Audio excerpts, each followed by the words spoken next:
A jama last lady. Oh, what a good moment la runda. Mamie, usunya nasu. Nia abeni mai ni ajena. Maso ni mai ni aje bagmo.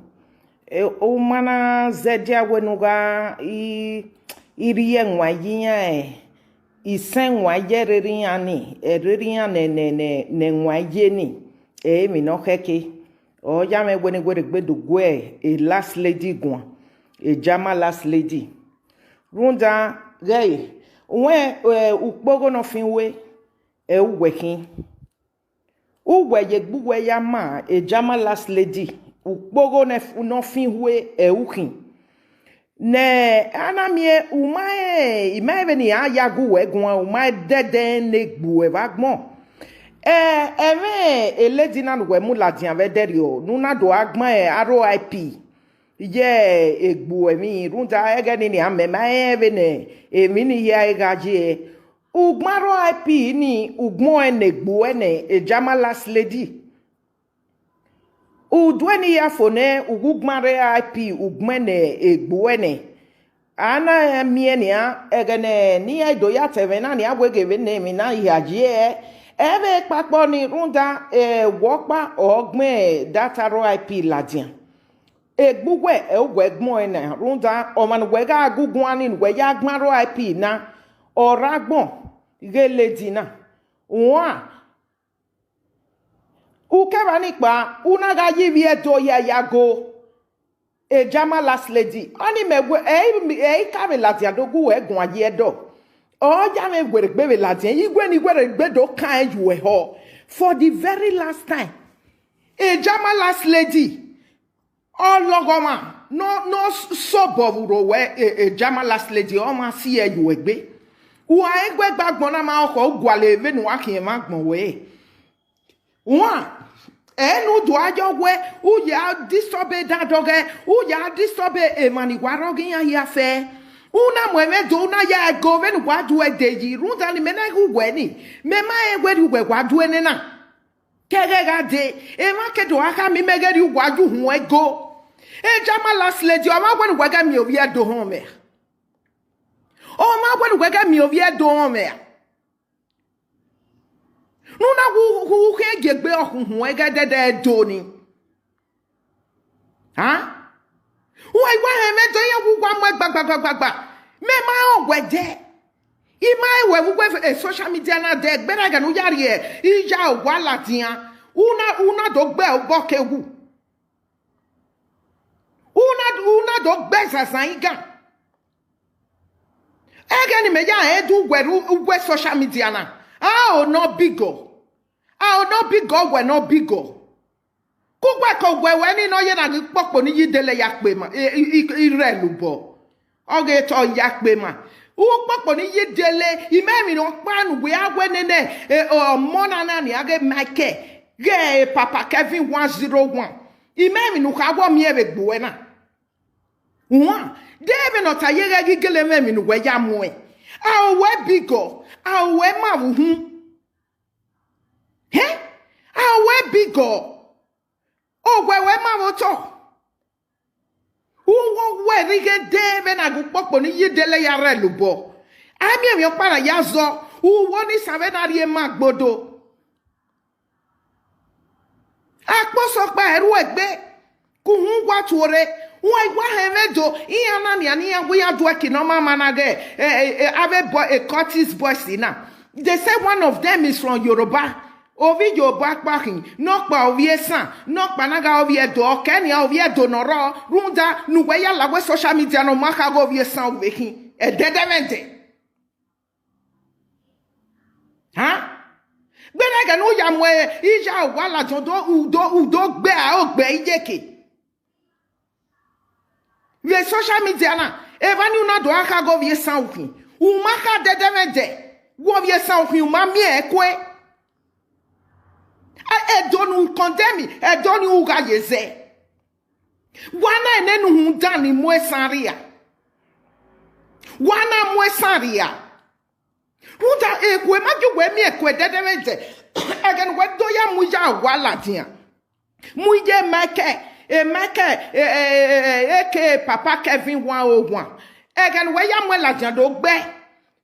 We social media. Egen we ge do ya me kwego we sanku. Ma bega gu wana osunenene uhun dano resa. Wana omwe saniria. Wamwe saria. Ugu je ho ya emi bi eto igwo ma gwe gwe mi odo edo onwe. O ma gwe gwe mi okwe edo onwe nu wi bi eto ya togbo e ajama last lady. Huh? Ide ugu eti dogba ugu ija wa udogbe uwe wogi yekede ugbe ije ugbe zansan igan ve social media na ami emi opanu ma yoko ni a omi e unaga ti e ijodo ija wa me ijodo ami emi opanu ma ja o ja mi e ugbe social media na ugbe turia ze no digba sewe ukeba kpona si ari ogobo una mwege obo no there ezogi ronu wa bija wa runda okwo no magunyi me wehin o si e oni me na wonda o me mi kwe ya mwenene Kevin Michael Kevin 101 na o me mi ya mwe runda ma bege mi opa no bege ve gbo e won ri je la jo do gbe obo kewu u do gbe a o gbe ye kebe social media runda okwo no magunyi me wehin akposo pariwo gbe e flash ni ashinu muhia ikebegwe ogwero woto umesanu gwagbonje ibi ado si ologo ma ju egbe a e jama last lady nu sungwe denegorowa ni medagu gwa no ye okpe ni alatianu ene wogwe eri ugwe gwa du ede emi kere gwa sunu emi na ya no we sunu na ya ave mi ebo ne mi daveja. In no sides, they are always the good, the bad, the ugly. No place is too perfect. You understand? But that notwithstanding, I mean, what I get to, Runda manivia to our cookie masse. Amakoku we, Amakoku again, Equemu. Who went Runda who dog bija was as I cover social media here, mammy, way. Ona we gbedo we hin la runda ya we gi eba we kedo ekina kedo ade ni me na gu gwe ni osie ni me mana e uri enwa ju hu en nwa etina no je jama last lady ya riova uri enwa ju hu e egumedo mu ebo gbuwe nwa egumedo mu ebo gbuwe ya imu gbuwe imu gbede no vi obo.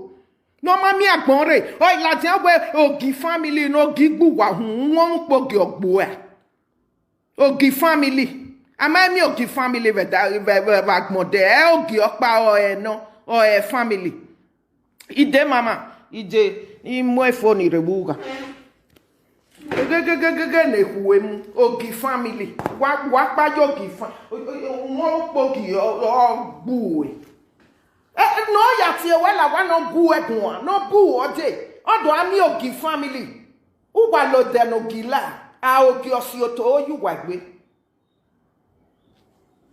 Dios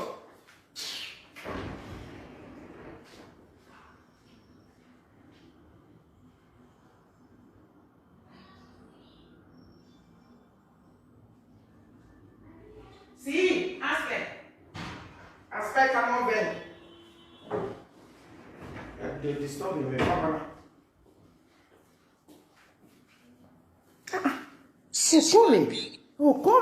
Okome. Only Latin, no, ya gwa, then no, yena a bread in a socky yame. Huh? Unweje re, unweje nye, unwe milano muhia, unwagbo. Eti gwegwa, odo ami ogi family, una no ogi family, ogi osi oto oju wegbe. E Michael no ye Kevin Riovan. Okwon gwa rie yo gwa ko no ma ne gbe ho ne mo se na. E ugly mu cheche. Ogwo ko mo nyume, uvi amo okwo mo se uvi amo nyime. Eme sa no je won we ya go egun udo azuo, udo ami ogi family, ogi ogbo ho amake. Rundi jwe na ke we. Ege omume. Why ya tie bone wonu wakere wo bowodo.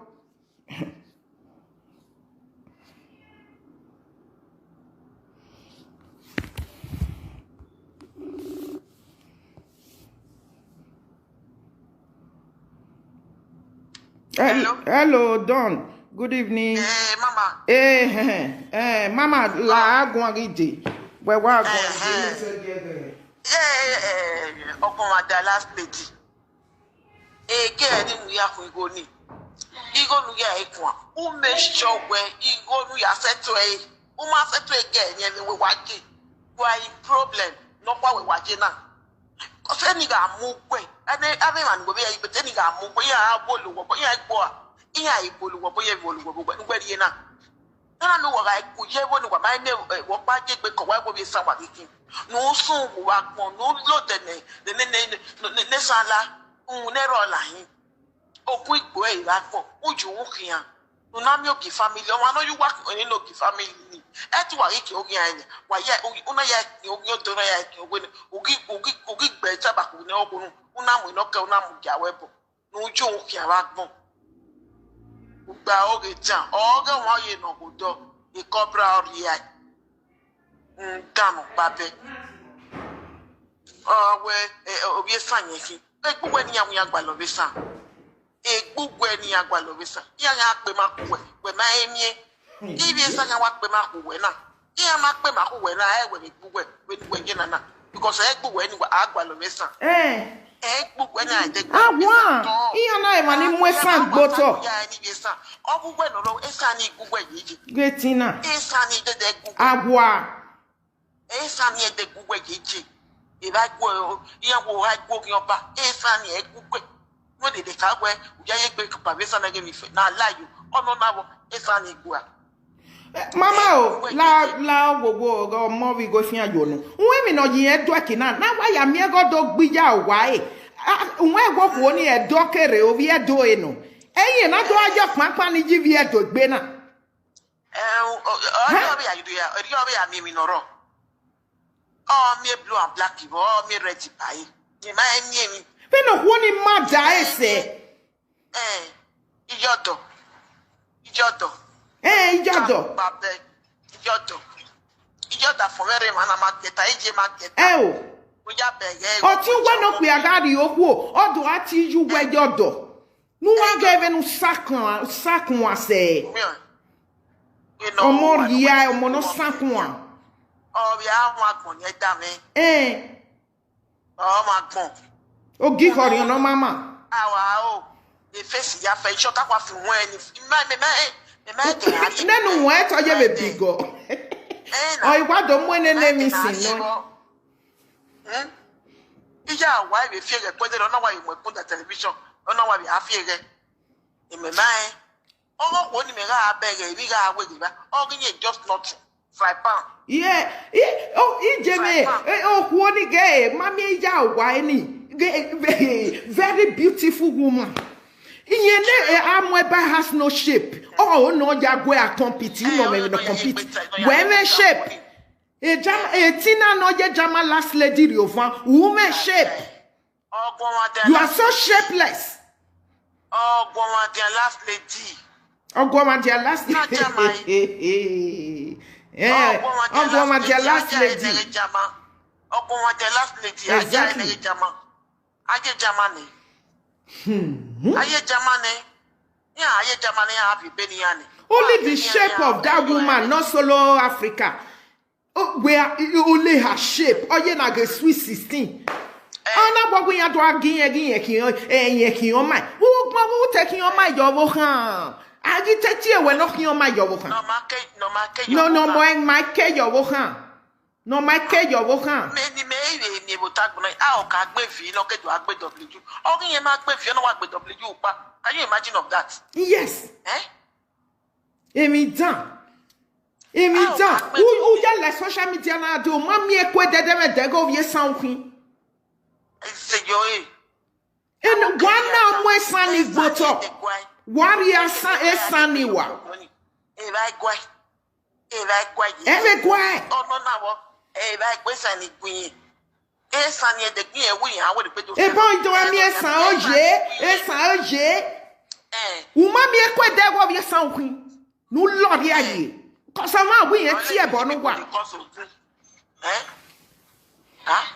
no ya ti e di o e do state ni na ti okun ru we yan I make it an achoku.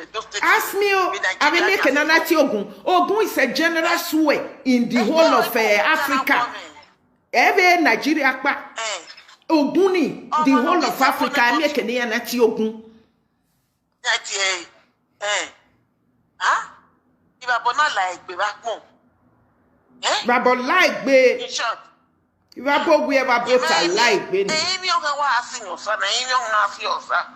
No, it was the mess of Rogue, not by no one bone or Rogue Make. Only a Baby Latin Rudia way, I wear on Dijuan, and I got away. I'll go give family. When I give my family, they don't give family or Yadia. I'll give up one book, a woman, or a war family. Yeah, give family. When I give family, is you when I do why I'll give family when Maggie jouer. Oh God, umagi jouer upon sell one sell a one or the there you where I mean at your family where that move. No, who are a way. No teacher of here, I want to go. I have your bonnet, so ye or Sakun, beg a make. No, yeah, Mike, Papa Kevin 010 room 011.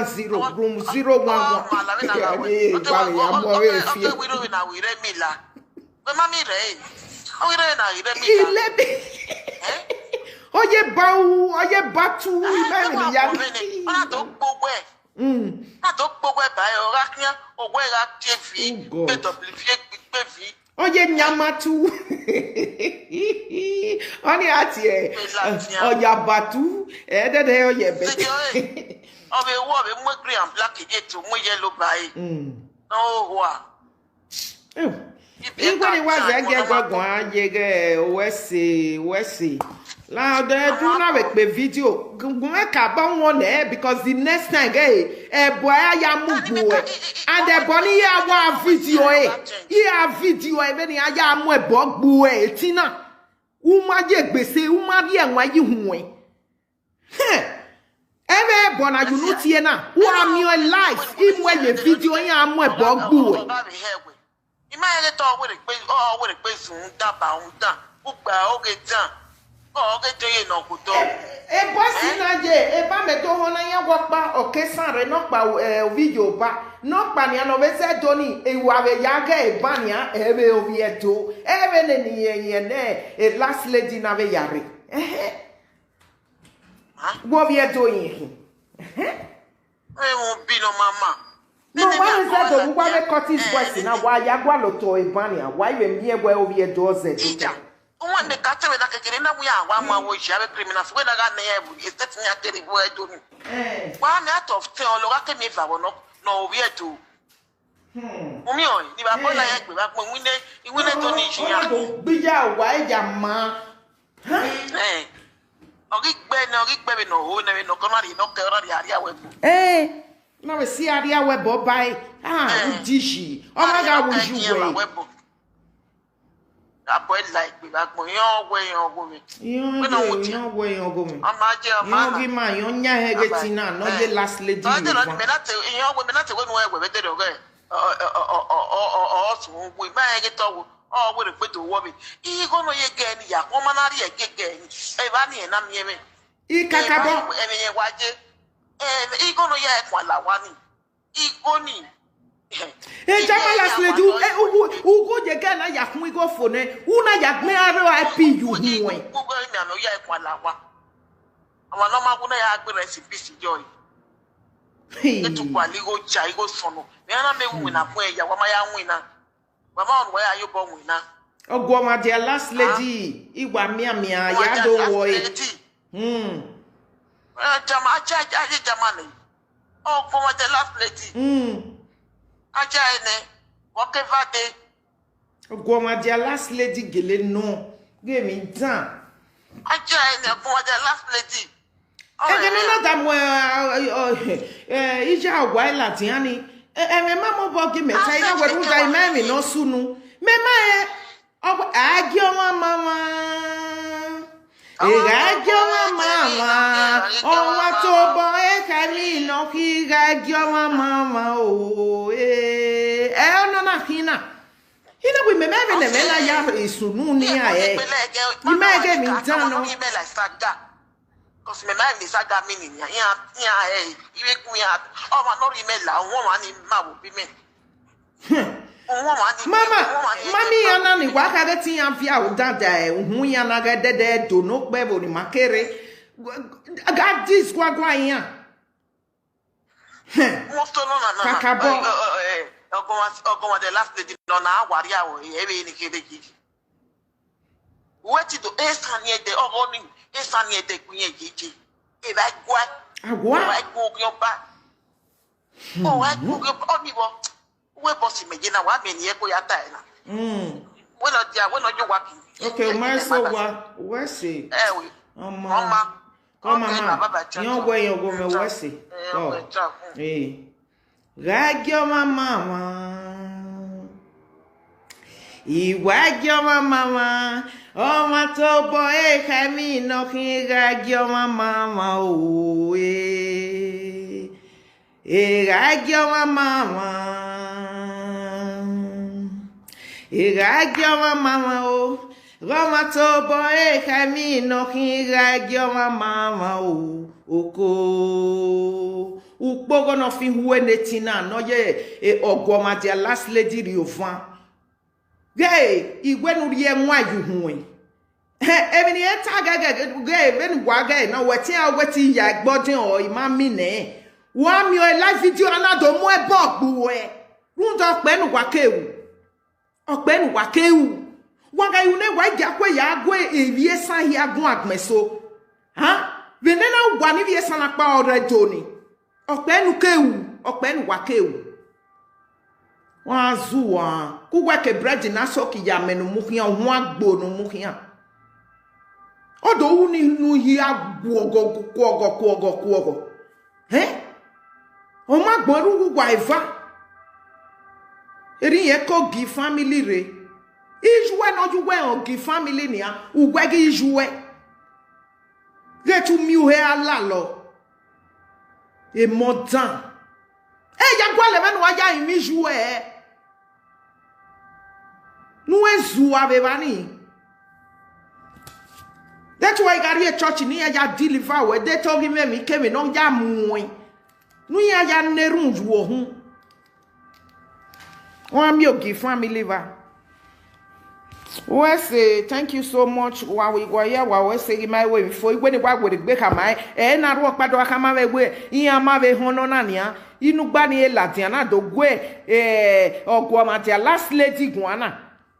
Oma no gwa ya bo eude otherwise when it time na iri awe ya do mwe bok bebe live video who da wo pa presenter nana mi egbagbon ma oko ni agugwe kedu kidan na nia iya wagi ye ban then me ido mi e wogo keke na nia ha yigewe imagine you do ekege ade nwi bi edo ya togbo wa hohoa ugba umage gunyime uga guja ogwa ko ve no ko ni mada wese ugbe mie ovie aga wijuwe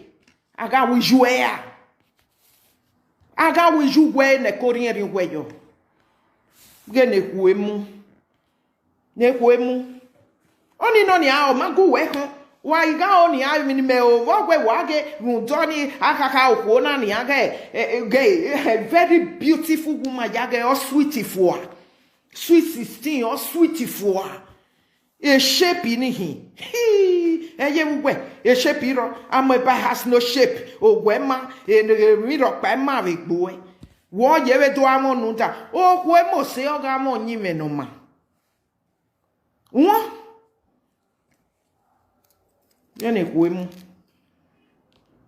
thank you thank you do wa we say la wa go make you na ge na ro pa o ma no wa la dian be ni we wo se ni na we December boni ai mi ave mugbo mani. Wa ni awe uoe igwe no wa gi hu gie.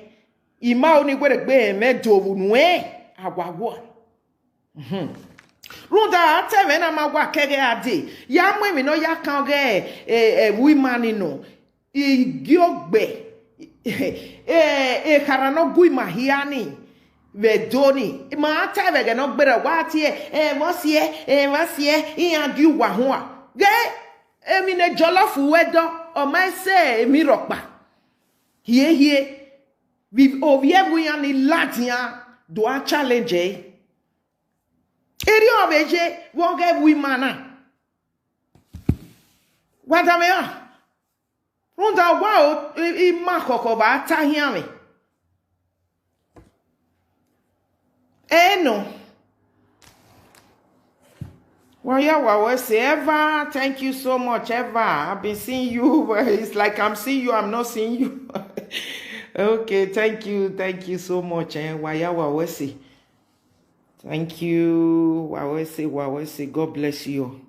Thank you, Don Buju. Thank you so much. Be like say I can't. All this my followers here because me too I don't get followers. I can't they select admin